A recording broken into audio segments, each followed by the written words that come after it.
नमस्कार, तुम्ही पाहत आहात यूट्यूब चॅनल खबर मराठी। महाराष्ट्राच्या राजकारणात सध्या पडद्यामागे काहीतरी शिजत असल्याचे समोर आलेले आहे।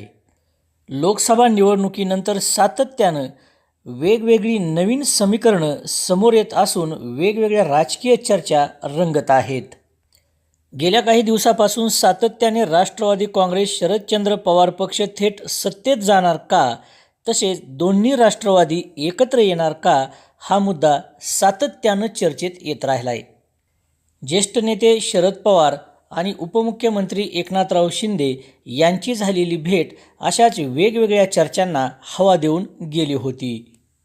आता राष्ट्रवादी काँग्रेस शरदचंद्र पवार पक्षाचे प्रमुख नेते असणारे जयंत पाटील यांनी मुख्यमंत्री देवेंद्र फडणवीस यांची भेट घेतलेली असताना वेगळ्याच राजकीय चर्चांना उधाण आलंय।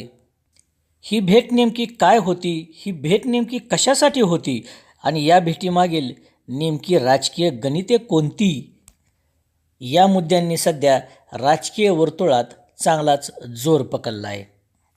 जयंत पाटील यांनी वर्षा बंगल्यावर जाऊन मुख्यमंत्र्यांची घेतलेली ही भेट जास्त चर्चेत येण्याचे प्रमुख कारण म्हणजे याच भेटीच्या दरम्यान राष्ट्रवादी काँग्रेस अजितदादा पवार गटाचे प्रमुख नेते असणारे प्रफुल्ल पटेल आणि सुनील तटकरे हे देखील त्या ठिकाणी उपस्थित असल्याची माहिती समोर आलेली आहे।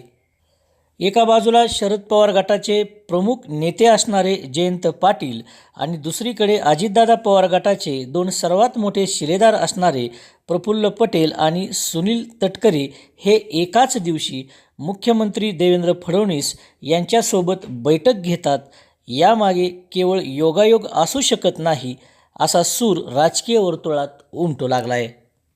ज्यावेळी प्रमुख नेते मंडळींच्या अशा भेटी होतात त्यातही ते नेते हे एकमेकांचे राजकीय विरोधक असतात। अशावेळी अशा भेटींना ही भेट राजकीय भेट नव्हती तर कामासाठी झालेली भेट होती असे लेबल यापूर्वीही अनेकदा लावण्यात आलेले आहेत।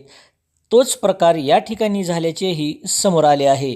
या भेटीच्या पार्श्वभूमीवर जयंत पाटील यांनी प्रसिद्धी माध्यमांशी बोलत असताना माझा आणि प्रफुल्ल पटेल किंवा सुनील तटकरे यांच्या भेटीचा काहीही संबंध नाही।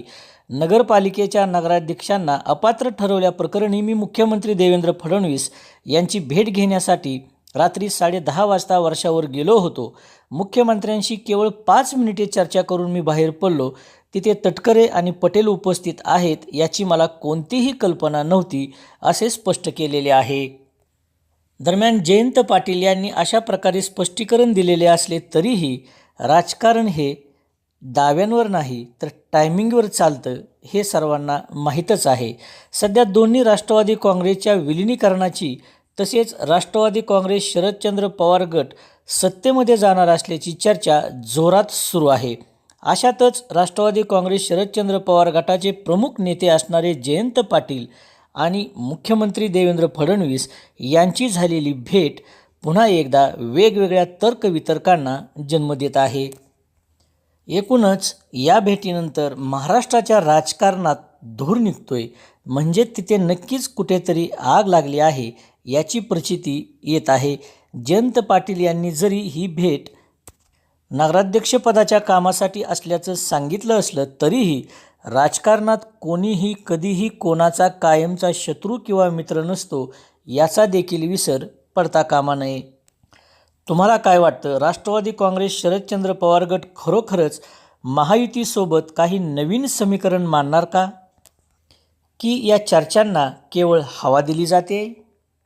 आगामी काळात दोन्ही राष्ट्रवादी काँग्रेस यांचं विलिनीकरण होईल काय, किंवा राष्ट्रवादी काँग्रेस शरदचंद्र पवार गटाचे सत्तेत जाण्याचे सर्व काही ठरले आहे, मात्र थोड्याशा काही गोष्टींसाठी कुठंतरी अडतंय, असं काही घडतंय का? तुमची प्रतिक्रिया आम्हाला कमेंट बॉक्समध्ये नक्की कळवा। सोबतच तुम्ही अद्याप आपल्या खबर मराठी या चॅनलला सबस्क्राईब केलं नसेल तर सबस्क्राईब करा आणि आमच्या टीमसोबत कनेक्ट रहा। धन्यवाद।